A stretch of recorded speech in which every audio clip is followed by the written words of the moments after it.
எனது அன்பார்ந்த யூடியூப் நேயர்களே, இன்றைய தலைப்பாக ஒரு சுவாரஸ்யமான சப்ஜெக்ட்டு. நான் வாக்கிங் போகும்போது இதற்கான கண்டென்ட் எனக்கு கிடச்சிது. தலைப்பு வீதி வியாபாரிகளும் இசைத்தமிழும். நல்லாயிருக்கும் பாருங்கள், ஸ்கிப் பண்ணாமல் பாருங்கள், கடைசி வரையும் பாருங்கள். ஷார்ட் வீடியோவாக முடிஞ்ச வரையும் ஒரு 15 நிமிஷத்தில் முடிச்சிடுவேன். எனக்கு இந்த பிறவியில் எனக்கு நிறைவேறாத ஒரு ஆசைன்னு சொன்னால், கர்நாடக சங்கீதத்தை நான் கற்றுக்கொள்ளவில்லை என்று ஒரு ஆதங்கம். எனக்கு இசையின் மேல் மிகுந்த நாட்டம் உண்டு. அதனால தான் பாருங்கள்,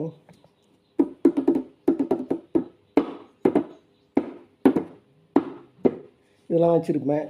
சிறு வயசில் தபேலா வச்சுருந்தேன். ஆனால் முறைப்படி நான் கற்றுக்கல. எனக்கு அதில் வாய்ப்புகளும் பண வசதிகளும் நேரமும் இல்லை என்பது தான் ஒரு குறை. இருந்தாலும் எனக்கு இசையின் மீது நாட்டம் உண்டு. தெரியும், நான் எஸ்மி உள்ள 220 பாட்டுகளுக்கு மேலே பாடியிருக்கிறேன். என்னோட பாடிய இளம் பெண்கள் எல்லாம் எனக்கு லைக் போட்டிருக்காங்க. சார், அண்ணா, பிரதர், நீங்கள் சூப்பராக பாடிக்கிறீங்க அப்படிலாம் பாராட்டியிருக்காங்க. இன்னும் யாரும் பாராட்டாமல் விட்டதில்லை. அந்தளவுக்கு இசைஞானம் இயற்கையாக உள்ளவன். இப்போ சப்ஜெக்டுக்குள்ளே போவாங்களா? வீதி வியாபாரிகளும் இசைத்தமிழும். இப்போ பார்த்தீங்கன்னா, நம்மளுடைய இசைத்தமிழ் எந்த மொழிக்கு இல்லாத சிறப்பு தமிழ் மொழிக்கு உண்டுங்க. இயல் இசை நாடகம், முத்தமிழ். கலைஞர் என்ன சொல்கிறோம்? முத்தமிழ் அறிஞருங்கிறோம். இயல் இசை நாடகம், நாடகத்தமிழ், இயல் தமிழ்.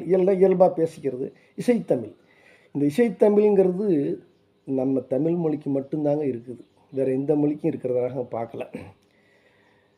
ஆனால் கர்நாடக சங்கீதம் இதெல்லாம் தெலுங்கு கீர்த்தனைகள் அதிகமாக இருக்குது. காரணம் என்னென்னா, கடந்த காலத்தில், சமீப காலத்தில், கடைசியாக வாழ்ந்த மன்னர்கள் காலத்தில் நாயக்கர்கள் காலம்தான். அவர்கள் தான் கலைகளை வளர்த்தார்கள். முஸ்லீம்களை அவ்வளவா கர்நாடக சங்கீதத்தை வளர்க்கல.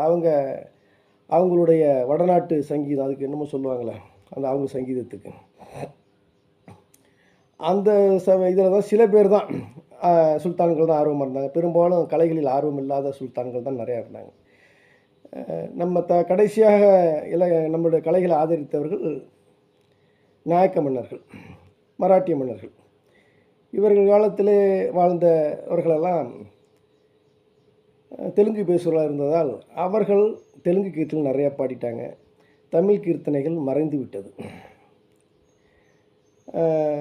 இப்போ நம்ம பாரதியார் பாடினார், சிந்து நதியின் இசை நிலவினிலே சேரல நாட்டிலம் பெண்களுடனே, சுந்தர தெலுங்கினில் பாட்டிசைத்து தோணிகள் ஓட்டி விளையாடி வருவோம் அப்படின்னு பாடினார். அதில் என்ன சொல்கிறாருன்னா, சுந்தர தெலுங்கா, பாட்டுக்கு தெலுங்கா அப்படின்னு. அவர் காலத்தில் அப்படி இருந்திருக்கு. ஏன்னா நாயக்கர்கள் ஆண்டு முடிஞ்ச கொஞ்ச காலத்தில் அவர் வாழ்ந்தார். ஆனால் இப்போ எடுத்துக்குங்க, தெலுங்கு படத்தில் வர பாட்டெல்லாம் எடுத்து பாருங்கள், லைட் மியூசிக் பாடு, சினிமா பாடல்கள். மலையாளத்தில் வர பாடல்கள் எடுத்து பாருங்கள், கன்னடத்தில் பாடல்கள் இருக்கான்னு பாருங்கள். அருமையான, மிக அந்த கந்தர்வலோகத்திலேருந்தே வந்த இசை மாதிரி தமிழ் படங்களில் வர பாடல்கள் போல் உள்ள சிறப்பான ஒரு பாடல்கள் நீங்கள் எந்த இந்திய திரைப்படங்களில் எதுலேயும் பார்க்க முடியாது. உலக திரைப்படங்கள்லேயே பார்க்க முடியாது. இங்கிலீஷ் படத்தில் என்ன பாட்டு இருக்குது? ஊ அப்படிங்கிற, அப்புறம் அட்டிக்கு மேற்கிது மியூசிக்கு மிக்கிது, இப்படி இதெல்லாம் ஒரு மியூசிக்கு. ஆனால் தமிழ் பாடல்களை அடிச்சிக்க எதுவுமே இல்லை. தமிழ் திரைப்பட இசை இளைஞானி இளையராஜா, கண்ணதா, MS விஸ்வநாதன், இன்னும் பழைய ஆட்கள் நிறைய பேர் இருக்காங்க, தேவா, இப்படிலாம் இருக்காங்க.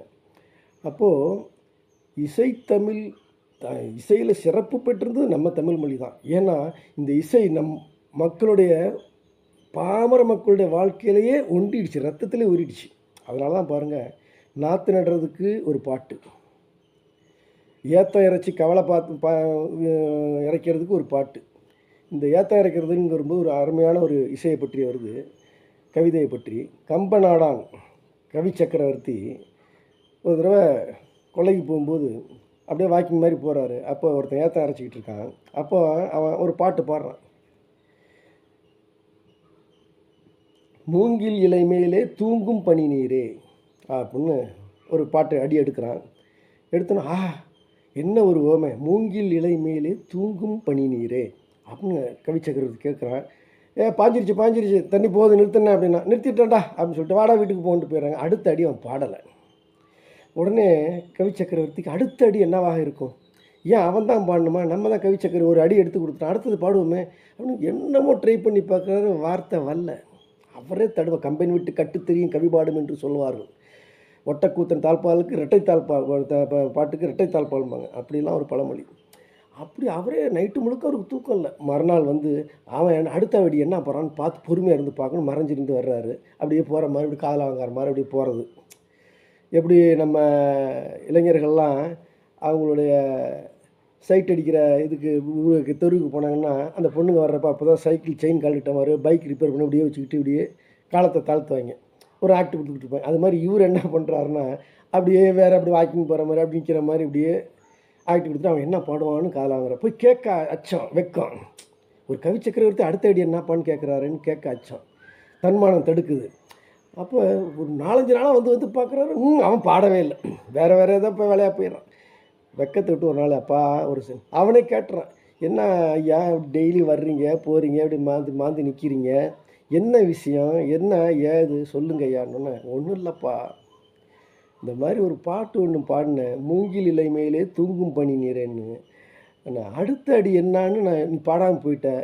நானாக அது அடுத்தடி என்னவா இருக்கும், நம்மளே ஒரு பாட்டு கட்டுவோமேன்னா என்னால் முடியல, அந்த சந்தத்தோடு வரல, அதுதான் எனக்கு தவிப்புறேன்னு. அடையுதான் பெருசுங்களா நான் ஒன்று என்ன அந்த பாட்டுக்கு அடுத்தடின்னு.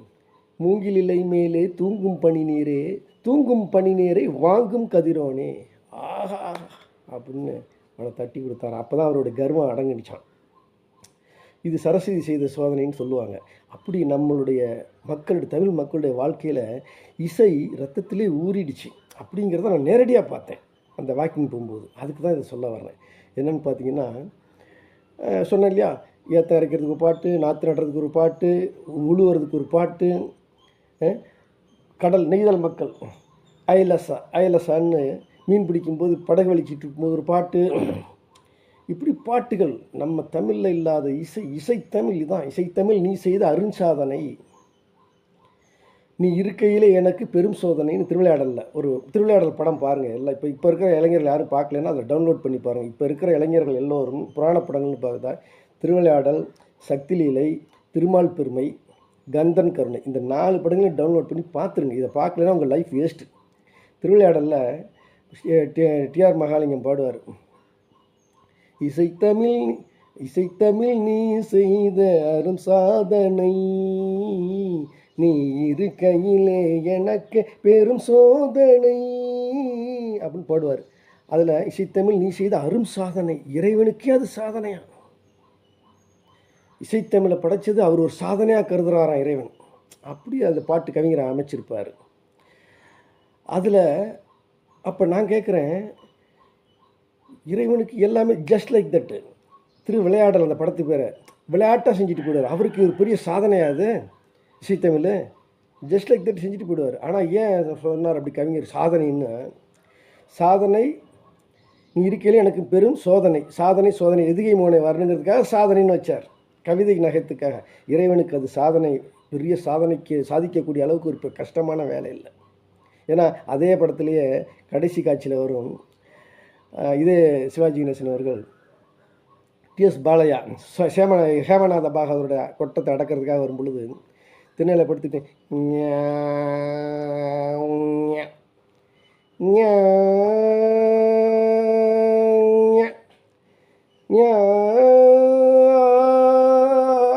அப்படி கொண்டு போகிற ஆலாபனையை. அப்போ தான் பாலையா ஐயோ அறுக்கிறான்னு அப்போ இந்த ஆலாபனைக்கு வரும்பொழுது ராகத்துக்கு ஒரிஜினல் ராகத்தை வந்து உட்காரும்போது அந்த பாட்டை பாடும்போது, நான் அசைந்தால் அசையும் அகிலம் எல்லாமேன்னு சொல்லிவிட்டு அப்படி நிறுத்துவார். அகிலம்லாம் அப்படி நின்றுடும், பறக்கிறது நின்றுடும், காற்றடிக்கிறது நின்றுடும், மட்டை அசைகிறது நின்றுடும். அப்புறம் மறுபடியும் எடுத்து பாடும்போது தான் அந்த எல்லாம் அசையும். அப்போ ஓடி வந்து, அப்பா இங்கே ஒரு தேவகானம் கேட்டதே. தேவகானமா? ஆமாம்ப்பா, அசையும் அகிலத்தில் அசையும் பொருளெல்லாம் அசையாமல் நின்று போய்விட்டது. அப்படி ஒரு தேவகானத்தை காட்டினது யார் பாடியது? இங்கே யாரும் பாடலைங்களே. இல்லை, நான் கேட்டேன் இந்த பாட்டை. இவர் பாடியிருப்பாரான்னு அவருக்கு சந்தேகம். என்ன, இவர் சாதாரண விறகு வெட்டியாக இருக்கார். அதை நீங்கள் ஒன்று நிஜமா, நான் தான் தூக்கம் வராமல் கத்துனேன். தேவகானத்தை கத்துனேன் என்று சொல்கிறாயே, நீ யாரிடம் இந்த இசையை கற்றுக்கொண்டாய்ன்னு சொல்லி அந்த ஒரு கதை போகும். அது வேண்டாம், ரொம்ப இதாக போகும். அப்போது அதுலேயே அவர் விளையாட்டாக செஞ்சுட்டாரு பாருங்க. இறைவன் அதை விளையாட்டாக ஞான ஆரம்பித்து ஹேமநாதரோட பாகவதர் அசைந்தால் அகிலமெல்லாம் அசையும் நிற்க வச்சுட்டார். அப்போ இறைவனுக்கு இசைத்தமிழ் கஷ்டப்பட்டு செஞ்ச சாதனை இல்லை, விளையாட்டு தான் என்பது இங்கே குறிப்பிட விரும்புகிறேன். இப்போ இன்னும் டாபிக்குள்ளே போவோம், இடத்துக்கு சம்பவத்துக்கு போவோம். முந்தானத்து வாக்கிங் போயிருந்தேன். அப்போ ஒரு பாலக்கட்டையில் உட்காந்து நாடி சுற்றி யோகாலாம் செய்வேன் சமணம் போட்டு. அந்த இடத்துல ஒரு மீன் விற்கிறவங்க வியாபாரி, அந்த டிவிஎஸ் ஃபிஃப்டியில் பின்னாடி கட்டிக்கிட்டு வருவாங்களே பிளாஸ்டிக்கு டப்பாவில் மீன் வைக்கிறேன், அவங்க வர்றாங்க. ஒருத்தர் வந்து நிற்கிறாரு, கொஞ்ச நேரம் யாருக்காக வெயிட் பண்ணுறாரு. இன்னொருத்தர் வர்றாரு, வந்தோன்னே இதை கொஞ்சம் இறக்கி வைப்பா, அதுக்காக தான் காட் பண்ணால் அது எதோ இறக்கி வைக்கிற ஆள் இல்லைன்னு இறக்கி வைக்கிறாரு. வச்சிட்டு இருக்கும்போது இந்த வந்தவர் என்ன பண்ண, ஒரு 55 வயசு இருக்கும். எங்கே இன்றைக்கி திருக்காட்டுப்பள்ளி, என்ன வச்சுருக்கேன், நண்டு வச்சுருக்கேன். நண்டு வாங்கலை, நான் மீன் தான் எடுத்தேன். நான் நண்டு கிழங்கா மீன் சங்கரா மீன் 3 எடுத்துருக்கேன். சரி அப்படின்ட்டு பொண்ணு அப்படி என்ன பண்ணார், அந்த 55 வயசு ரெண்டாவதாக வந்தவர் ஒரு மைக் எடுக்கிறாரு. அந்த மைக் எடுத்து வச்சுக்கிட்டு சங்கரா மீன் கிழங்கா மீன் நண்டு, சங்கரா மீன் கிழங்கா மீன் நண்டு, சங்கரா மீன் கிழங்கா மீன் நண்டு அப்படின்னு சொல்லிட்டு ஆஃப் பண்ணுறாரு, ரெக்கார்ட் பண்ணுறாரு. அப்புறம் மறுபடியும் பட்டனை போடுறாரு, அது கத்துது பலமாக. சங்கரா மீன் கிழங்கா பற்றியா தொண்டைக்கிளி ஏன் கத்திக்கிட்டு போகணும், இது ஒரு 700 தான் இதை வாங்கி போட்டுட்டு போகக்கூடாது, ஏன் தொண்டைக்கிளியே கத்திக்கிட்டு போகிறேன்னு, வாங்க சீக்கிரம் அப்படின்னு அவருக்கு அட்வைஸ் பண்ணுறாரு. அதை கேட்டுட்டு இருந்துட்டு அப்படியே வாக்கிங்க எந்திரிச்சு வர்றேன். என்ன ஒரு இசை! அவர் வாங்கியிருக்கிறது 3 மீன், சங்கரா மீன் கிழங்கா மீன் நண்டு வாங்கியிருக்காரு. ஏன் அந்த வியாபாரி நண்டு மீன் நண்டு சங்கரா மீன் கிழங்கா மீன் கிழங்கா மீன் நண்டு சங்கரா மீன் அப்படின்னு வார்த்தைகளை மாற்றி போட்டால் இந்த இசைநயம் வருதா? சங்கரா மீன் கிழங்கா மீன் நண்டு, சங்கரா மீன் கிழங்கா மீன் நண்டு. அதில் அந்த பாட்டிலே தாளம் வந்துடுங்க, டன் டக்கட டன் டக்கட டன் டக்கட, இதுக்கு தாளம். சங்கரா மீன் கிழங்கா மீன் நண்டு டன் டக்கட டன் டக்கட டன் டக்கட, சங்கரா மீன் கிழங்கா மீன் நண்டு. இந்த ஹஹாங்கிறது ரெட்டைக்கிழவி. ரெட்டைக்கிளி அடுக்கு தொடர் பார்த்துருப்பீங்க, இலக்கணத்தில் போய் பாருங்கள். அதாவது ஒரு இப்போ சலசல என்று ஆறு ஓடியது, ஓடை ஓடியது. அந்த சலசலங்கிறது வார்த்தையை பிடிக்க முடியுமா? அது ஒட்டிக்கிட்டே இருக்கும், ரெட்டைப்புள்ள மாதிரி ஒட்டிக்கிட்டே இருக்கும்.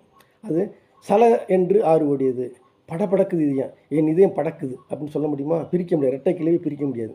அதே சமயத்தில் அடுக்கு தொடர் மீன் மீன் ரெண்டும் பிரிக்கலாம், மீனுன்னு பிரிக்கலாம், அர்த்தம் இருக்கும்.